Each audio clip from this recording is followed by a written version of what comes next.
नमस्ते। गीता की श्रृंखला में आपका फिर एक बार स्वागत करते हैं। आज हम चर्चा करेंगे 5वें अध्याय के बारे में। अगर आपने चैनल को सब्सक्राइब नहीं किया है तो अभी कर लें, ताकि छठे अध्याय की वीडियो आप तक बिना विलंब के पहुंच सकें। तो आइए शुरू करते हैं 5वां अध्याय।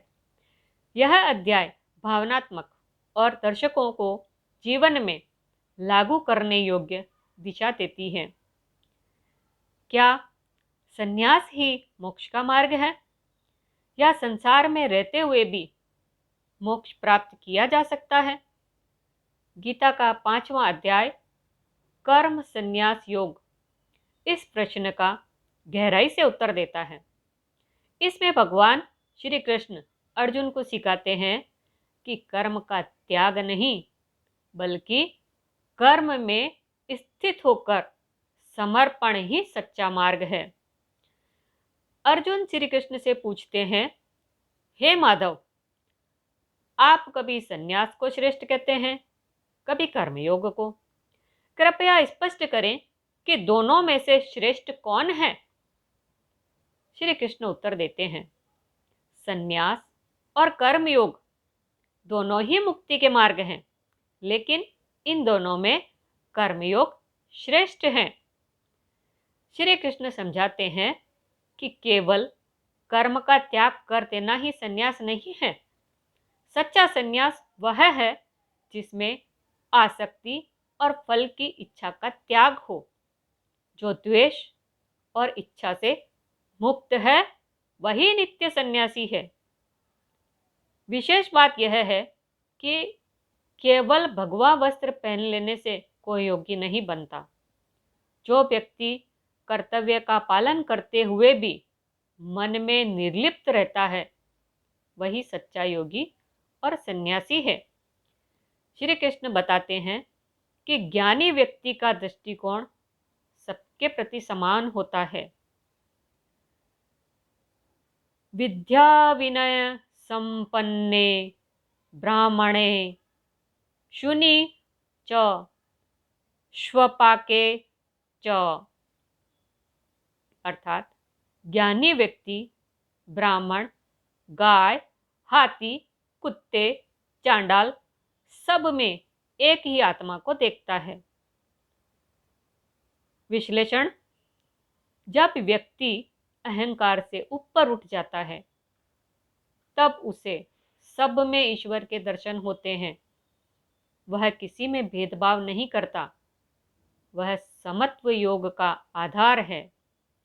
श्री कृष्ण बताते हैं कि जो व्यक्ति आत्मा में स्थित हो जाता है, वह सुख दुख, मान अपमान, हानि लाभ से प्रभावित नहीं होता है।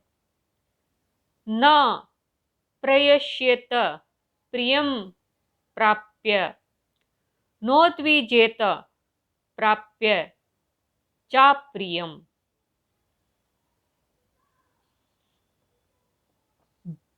बाह्य स्पर्शेष्व सक्तात्मा ब्रह्मयोग युक्तात्मा सुखम क्षयम स्नुते।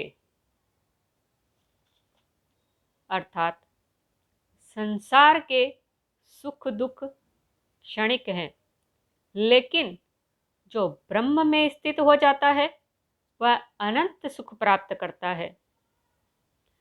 श्री कृष्ण कहते हैं, कर्मयोगी सभी कर्म ईश्वर को अर्पित करता है और उनके फल में आसक्त नहीं होता। ब्रह्मण्याधाय कर्माणि संगम त्यक्त्वा करोति यह। अर्थात वह न पाप में लिप्त होता है, न पुण्य में, क्योंकि उसका मन निष्कलंक होता है। सर्व कर्माणि मनसा संन्यस्य न स कर्माणि लिप्यते। अर्थात कर्मयोग का आदर्श है, कर्तव्य करते जाओ, पर उसे खुद से जोड़ो मत। श्री कृष्ण अंत में कहते हैं कि जो व्यक्ति इंद्रियों को संयमित करता है, ध्यान में स्थिर होता है और ब्रह्म में लीन होता है, वही मोक्ष को प्राप्त करता है। स्पर्शान कृत्वा बहिर्बा हंश्चक्षुश्चे वांतरे भ्रुवो। अर्थात ऐसा योगी भीतर शांत होता है और बाहर कर्म करता रहता है। वह क्रोध, भय और भावनाओं से मुक्त हो जाता है। भोक्ता रमेश्वरम सर्वभूतानां महेश्वरम। जो मुझे सबका स्वामी जानता है, वही शांति को प्राप्त करता है। अंत में अध्याय का सारांश और प्रेरणा यह है कि संन्यास केवल कर्म का त्याग नहीं, बल्कि आसक्ति का त्याग है। कर्म योग बिना फल की इच्छा के कर्म करना मोक्ष का श्रेष्ठ मार्ग है। ज्ञानी व्यक्ति सब में एक समान आत्मा को देखता है, वह समदर्शी है। ब्रह्म स्थिति में व्यक्ति स्थिर रहता है, न सुख में हर्षित न दुख में विचलित। योगी इंद्रियों का संयम रखता है और अपने कर्तव्यों को ईश्वर को अर्पण करता है। जीवन का उद्देश्य केवल त्याग या तप नहीं, बल्कि कर्म करते हुए निर्लिप्तता को प्राप्त करना है। यही कर्म संन्यास योग है। 5वां अध्याय यहीं समाप्त करते हैं। अगले वीडियो में शीघ्र मिलेंगे, 6ठे अध्याय के साथ चर्चा करेंगे। तब तक के लिए आज्ञा दीजिए।